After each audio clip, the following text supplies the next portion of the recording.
Hey there, heroes. Let's talk about that expensive mistake that you're making in technology, and it's not what you think it is.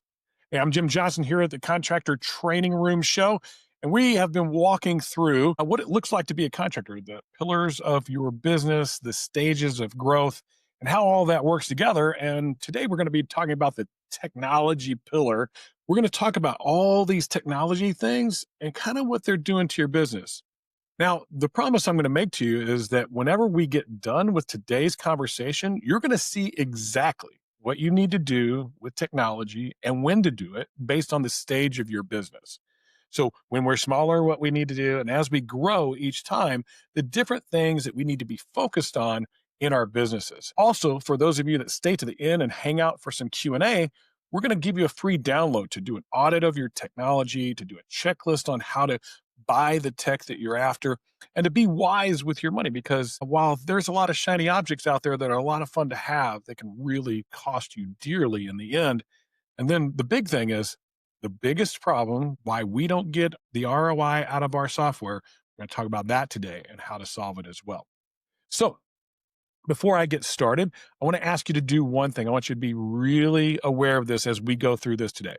As I talk through this presentation I'm going to give you guys, you're going to be able to listen in. I want you to write down a couple of questions that you may have about technology, maybe some nuance in your particular situation. And I also want you to write down a couple of takeaways. At the end of the show, I'm going to stop the recording and we'll hop on and we'll do some Q&A with the folks that attended for that live webinar. That's one of the nice things about being able to hop on live is you're going to get some questions answered about your particular situation. So let's talk about what's going on with technology and really what technology needs to do for us and how I'm going to help you get that done in your own business. So we'll grab us color here that we want to use. And the biggest thing that technology has to do is it has to increase speed. So think of this line. It's got to be able to grow with me. It's got to start to increase speed, make things more efficient, make things more effective. But it has two major criteria. So I want you to think from like startup, you're a new company. You have some basic needs that you have in software. And then maybe over here, you're an expanding, you're starting to go 50 million plus in your business, maybe 25 million plus in your business, and you're expanding. So think of that as a timeline velocity going to that area. How quickly we get there makes a big difference in the ultimate result of our business. And then we have the thing that all of us want that software should do. These are the two factors that software should do. If it doesn't do it, you shouldn't buy it. Number one is it should make us money. Okay. That should absolutely make us dollars. That could be by being able to increase prices. Okay. It could also be by decreasing cost. So it can do one of those two things, but it's got to make me money. Now, think about increasing pricing. I could have an amazing presentation, given an amazing presentation tool that helps me deliver my very special system. Maybe I have some financing options, and those things start to help me make some more money and charge more for what I do, and having the tools to really be impressive to do that. It should also save me some money. Overhead, manpower, all the stuff, the expense of having a bigger building because I can use a smaller team and run leaner. It should help me analyze my business so that I can buy things at a better price. Like these two, I can actually look at my advertising, understand my cost per click and cost per acquisition, and bring my price down there. So think of software doing that side of things when it comes to dollars. So either helping you charge more or cost less. Now, on the other side of things, we have one of my favorites is it saves you. This is time. Okay. That's money up there. It saves you time. We'll draw a little clock on there. And whenever we can make more money and do it in less time, we become extremely profitable with great cash flow. So what would this look like over time in my business, right? Like this is a great concept, and this is what we should all be striving for because it gets us to one place. But that's, I kind of think, the place that everybody wants to get in their business is it gets us to this dream business. It's a well-oiled machine. It runs on its own. It just spits money in your bank account. That's what we're striving for whenever we create a business, that it's this tool that allows me to live the lifestyle that I want to live and can run effectively, efficiently, and repeat over and over again so we can grow and scale it. So, what does that mean ultimately to what should we be focused on at this point? So, I want to talk about that a little bit. Go back to my notes over here and we'll talk a little bit about what we should be doing in each stage of our business and a little bit of a reminder, just kind of what we're doing here. So, over the past several weeks, you can go back and see everything that we've done in this series. We've been talking about this thing called the Contractor's Blueprint. And this blueprint is 12 pillars of your business. Those 12 pillars have two sides. There's a foundational side where there's six of them, there's an operational side where there's six more. The foundational side is leadership, culture, process, finance and numbers, accountability, and team performance, or HR, right? So that's the six pillars in foundational. We've already done those. You can go watch that series. And the whole goal is that you understand, based on your stage of business, what to do in each one and what not to do. That's the biggest mistake we all make as contractors, is we try to get doing things that are outside of our capability, capacity, and finances. And it ends up taking us out and putting us out of business. It could be even worse, out of business and losing partnerships and friends and not delivering. There's all kinds of things that can get us out over our skis and put us in trouble, or get us behind the dollar and trying to make up for it. So we go through each one of these: startup, a solopreneur, friends and family. You think about friends and family. That's kind of how we get started with people we know. Then we get serious. We're like, hey, we should get some other people outside of that. We start to bring some leaders in, which allow us to go into a growth phase, which ultimately can lead to an expansion phase. You can go watch all that in the other series. The very first one in this series, called the Contractor's Blueprint and Scaling Matrix, it'll give you the whole idea. But we're going to start the second half of the series, which is the operational pillars.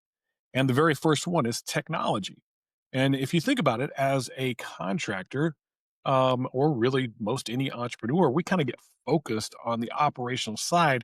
And that's inherent, because down here at the startup phase, we don't have to do all these pillars. You notice there's no pillars there. These are the $1 million must. This is what gets us to that first $1 million in annual revenue. We have to know how to create opportunities or market. And for on a budget, we got to be really tight on our budget. We got to learn how to close those opportunities and make the sales at a profitable rate. We have to know how to produce it and do it well and create an amazing customer experience. And then ultimately, we have to know how to collect it. Those are the four basics, where we're going to go beyond that after you get out of startup, that I've got to know at least that much, which builds a great foundation. You can think of that as like your slab built on this rock down here of guiding principles. Now, the problem with it is that's how we start. And then we continue with that, because if you think of all of those that I just shared with you, they're operational. They are in these operational pillars: technology, marketing, sales, production, technology, marketing, sales, production, training, recruiting, hiring, and onboarding. So you think about these pillars over here, and some of them we're very focused on. And we call it the candy. We gotta create more opportunities, make more sales. Like, that's the thing. And hire more people. Those tend to be the ones that are really our focus more than anything else. So we're here to tell you to stay in order on things. These foundational pillars happen in a sequence. If I don't lead well, I don't build a great culture. If I don't build a great culture, we won't build great processes. They work together in that order, but they also have certain things that we need to do in each stage, and they need to be completed before we can move to the next stage. This is why we keep bumping into ceilings. And so today we're going to talk about technology, and I want to add on a little bit to what our conversation just was, and we'll move this over here. And we're going to talk about what you should be focused on in each of these stages as you are growing your contracting business. So, first things first here, you saw them over there. We have our startup. This is just getting functioning, or making our first few sales and things like that. It could be anywhere from 6 months to a couple of years, sometimes, depending on how fast you're trying to roll into it. but you're still a startup, just you solely. There's nobody else. And then we go into this kind of operator or solopreneur where we wear all the hats. We're everything and everyone to everybody. And we might have a couple of people that are kind of part time, maybe helping us out. Usually a spouse or a good friend, but they're still part time in the specialty that they have. It could be like bookkeeping and maybe a little paperwork and stuff like that. So we can go sell, produce, build, all the other things that need to be done. Then we decide, hey, we're going to move that up a little bit. We kind of move into this more entrepreneurial phase that we call friends and family, where we start to hire more people that are close to us because they know us, they think like us, we're culturally aligned, and we can grow a little bit. We can start moving into that $3, $5 million range. And then at that point, we run out of people that we know. We got to actually go beyond that into this more business and getting serious aspect of things. This whole time you've had a business, all right? But it wasn't a real business. Now it's becoming a real business. Systems, processes, documented, like things that a real business has. So, what do we do in each one of these stages? And the first thing I want to talk about here is what we should focus on. So, what's our focus in each one of these when it comes to our technology? So, let's start off first with the startup guy. What should he be focused in right away in his business? And that would be financial. Okay. So it would be the dollar sign, finance, and most likely QuickBooks for most of us. There are some other tools out there like Zero and FreshBooks, but if you're going to do that, you got to make sure that that's going to carry and be a great foundation for you as you move forward. That's why we tend to focus mostly on QuickBooks with most of our startup companies that we work with. As we move out of there and we start to move into probably getting a little bit more business, we need to start tracking things a little bit better. We have to move into, I'm going to use some different colors here just to keep them separate. In the operator or solopreneur phase, we're looking more towards customer data, this importance of customer data, making sure that we have it and that it functionally handles a little bit of a job flow for us. So we need the demographic data. We need to be able to create an estimate. We need to be able to create a little bit of a job flow so we can walk that customer's job through a bit of a system for us so that we can stay organized. And so this is where you start to see the CRMs, customer resource management tools, that allow us to do several of those things. So we start to now look into those and decide which ones are the best ones for us. And so that's your first two phases. You might have some light estimating stuff, but you're not into the whole the fancy, expensive, crazy stuff. It's like, hey, what's the most affordable way I can get started with the best product that can scale with me over time? Where does the investment make sense for the long term as well as the short term? And so some of you, I really, this is what we talk about when we talk about CRMs. Who are you? All right. Like figure out who you are and what you're all about. And then you're going to figure out then which software kind of works for you. Are you the techie, nerdy guy that loves workflows and loves messing around with software? And you've got a team of people that are advanced, been on tech their whole entire lives and can do some amazing things? Then you want to look for a type of software like that when it comes to a CRM perspective. That might be more like a Job Nimbus or a Proline. Now, if you're more the Apple, the iPhone, I just want this thing to freaking work and it needs to look great and it needs to be super easy to use and I need my people to use it, then you might be more in line with the Acculinxes and companies like that. The Service Titans, those type of tools might be the ones that you might want to consider. Now, as you move into this entrepreneurial phase, so you think, hey, we're growing a little bit here, and we've got now some people working for me, and not all of those people are doing non-revenue. So think office and production. I'm actually probably brought maybe a couple of salespeople on. And so what I want to do here, and that's really important, is I want to get tools that help me close. They can help me close more deals.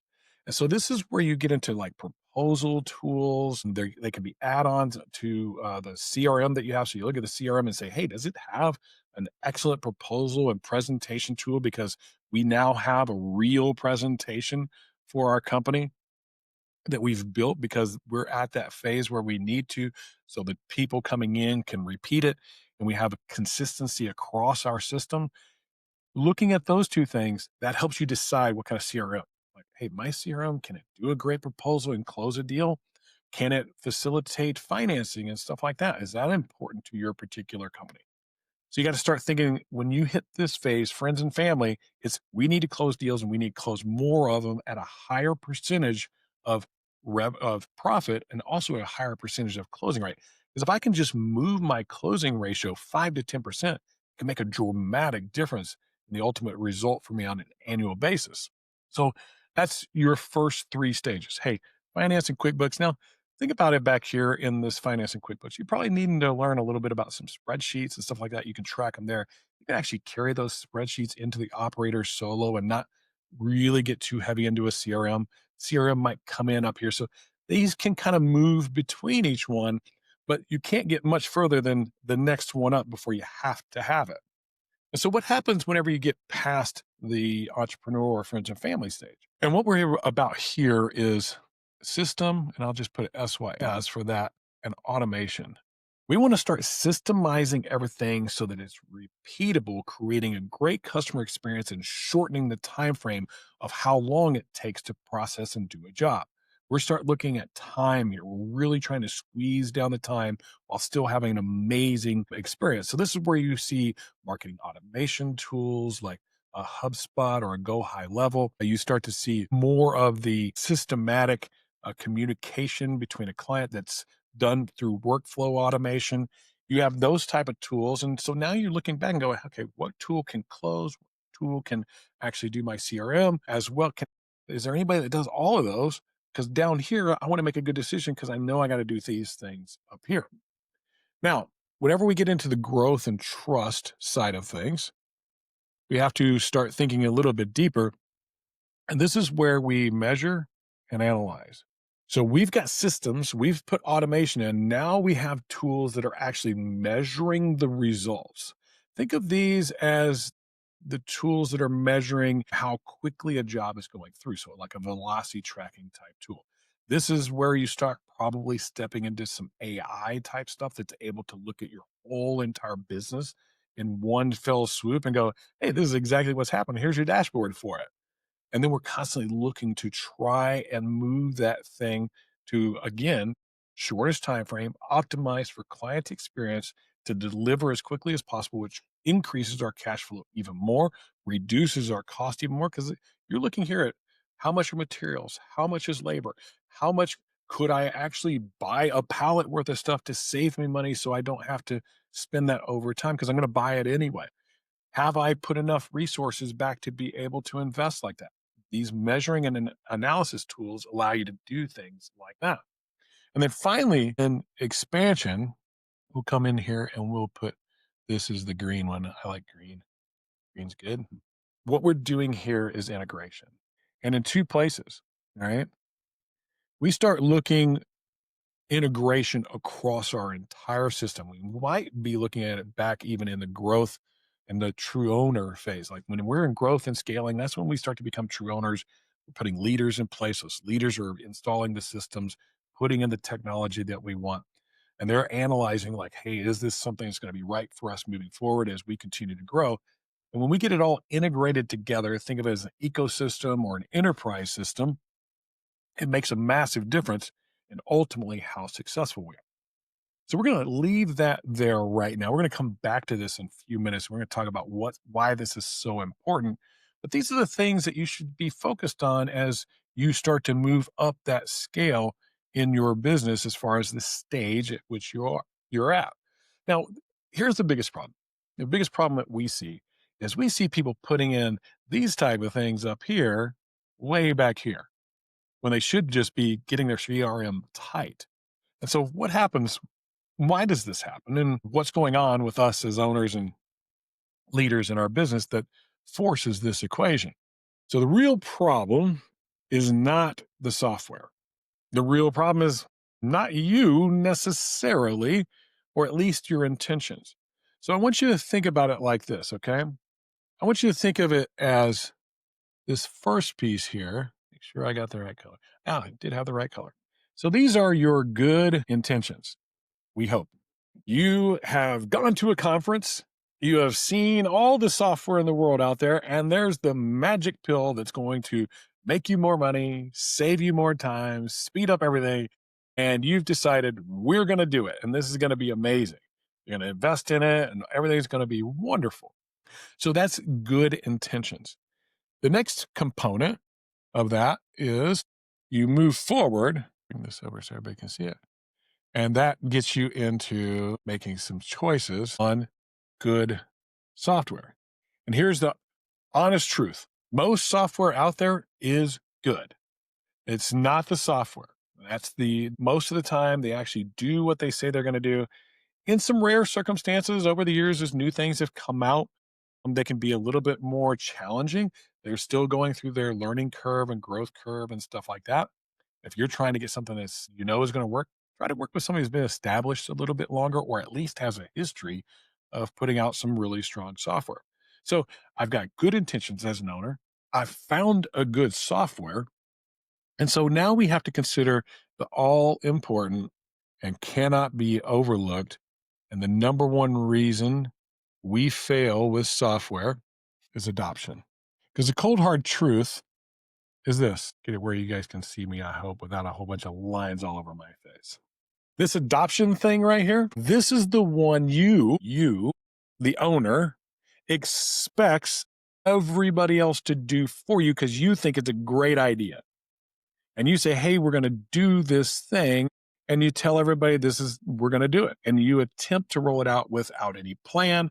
And so what ends up happening ultimately is two things. You have no buy-in, so nobody's bought into what it is you want to do. And there is, because of that, a lack of usage.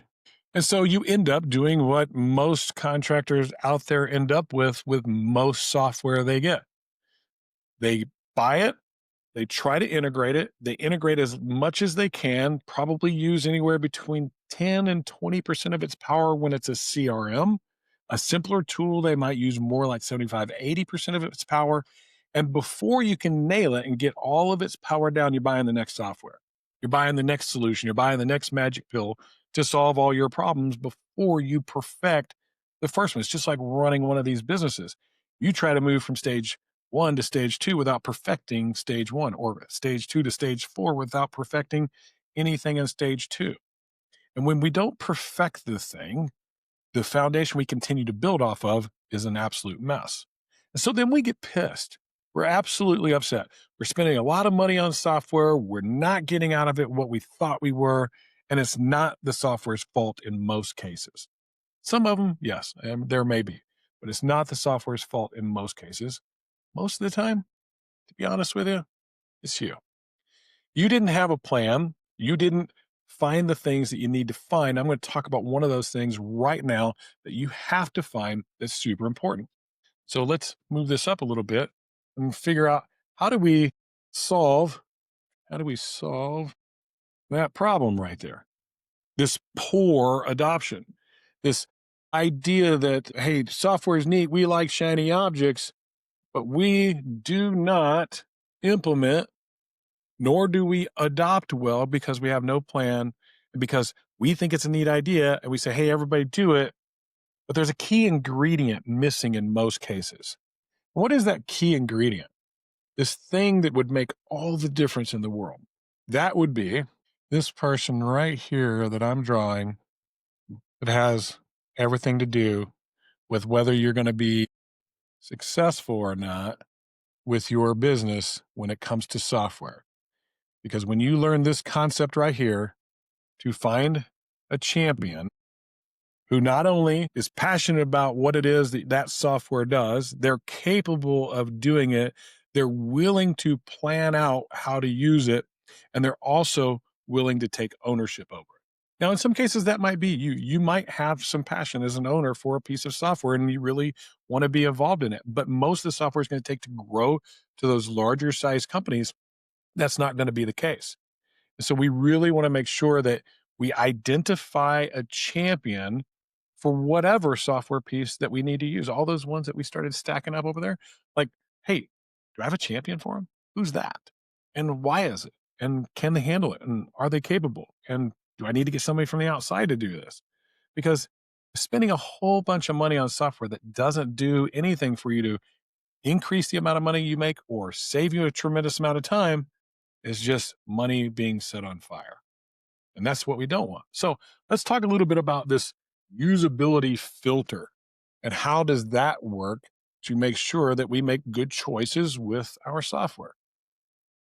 And this is what we call the usability filter. So this usability filter helps you filter through by most important to least important. So what's the very first thing that makes everything important for my team to use this particular piece of software? And this should be you at an expo. You go, okay, so all cool stuff, man. This guy's really got me sold on how amazing it is. Is it intuitive? Obviously, that's a big part of being usable.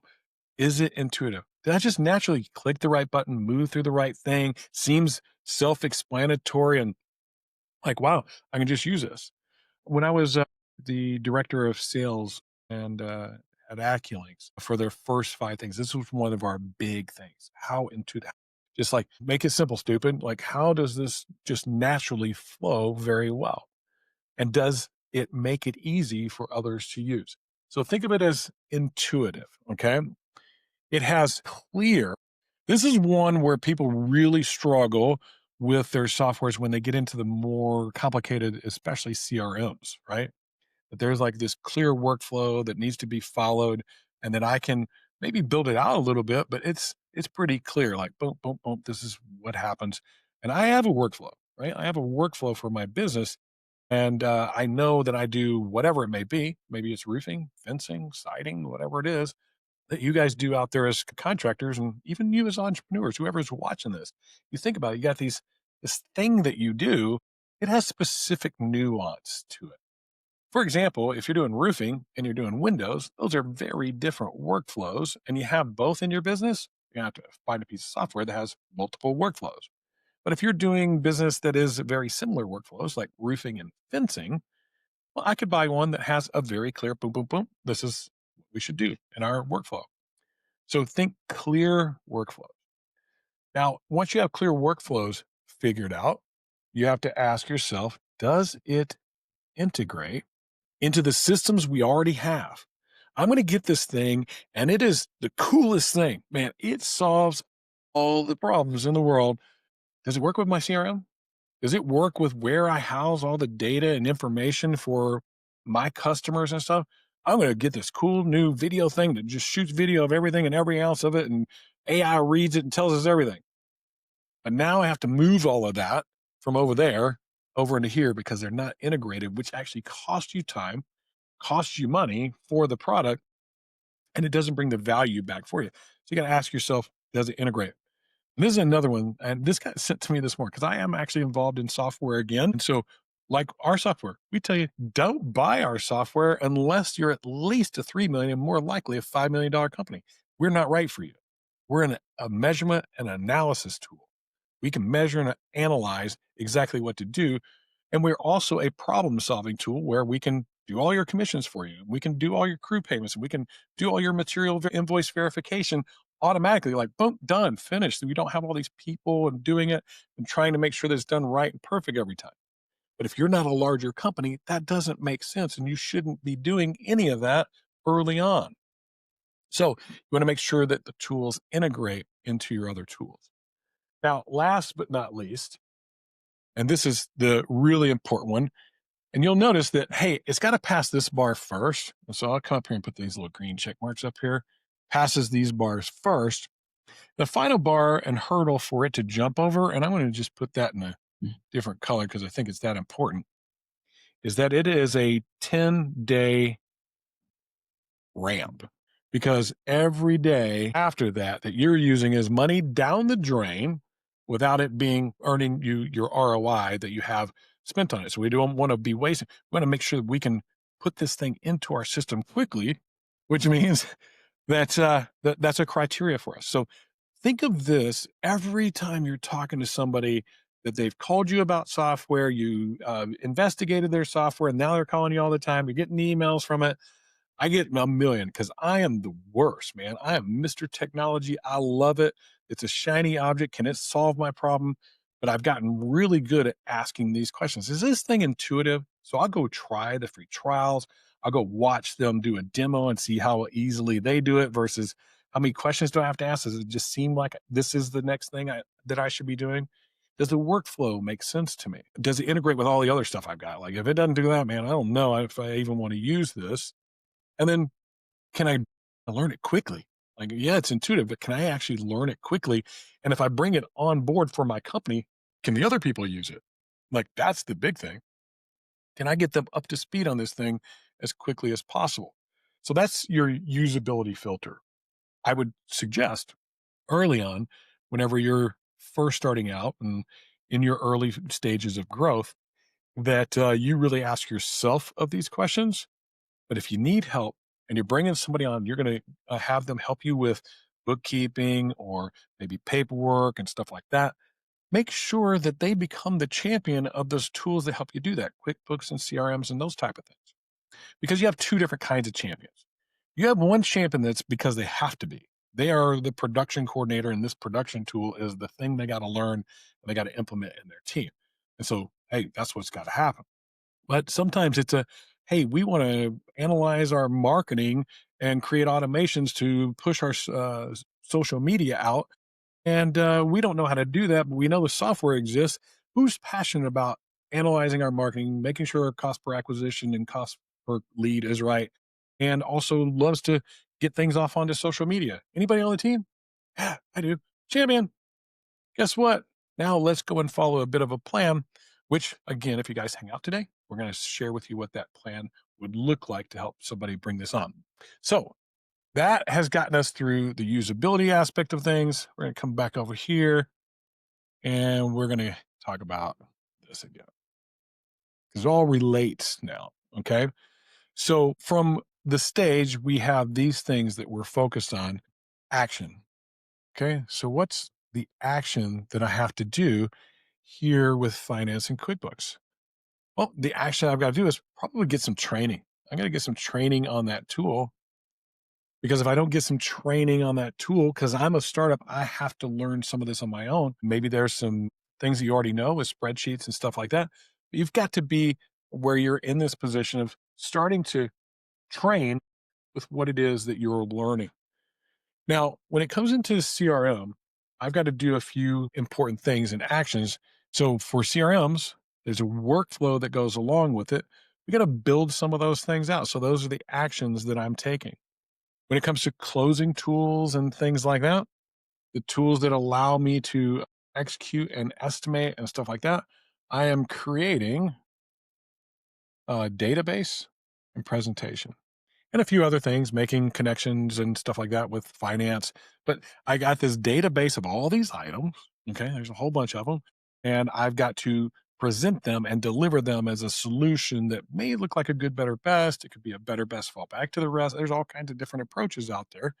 But I've got to build a tool that helps increase the closing percentages on that.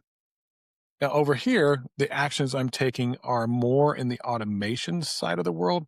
And this is would be marketing automation and job automation. So how do we automate as much as we possibly can in our systems and processes? And also admin. So that would be like payroll and automation there, and direct deposits, and just all the things that we can do there to get really transparent between us and the people that work for us. This is where you start to see tools that are the analysis and agent AI tools that are starting to come into play nowadays solve a lot of these problems.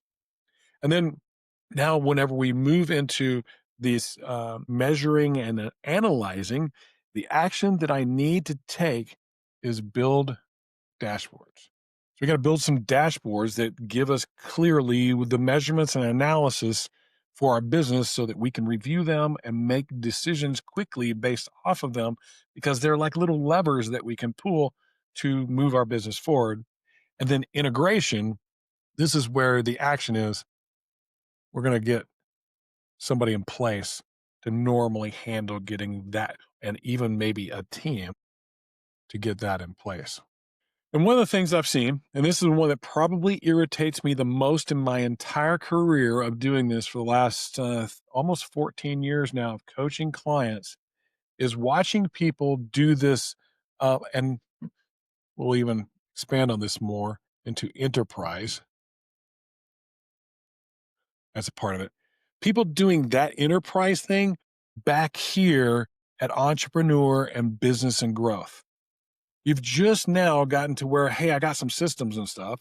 You've also gotten your systems documented, but now you jump the one in the middle, which is to analyze and measure everything so you can repeat it over and over again. And you step into spending hundreds of thousands of dollars, HubSpot, on a fully automated system that breaks on you, that you take a year and a half to integrate. And it's not hundreds of thousands of dollars anymore. It starts being millions of dollars.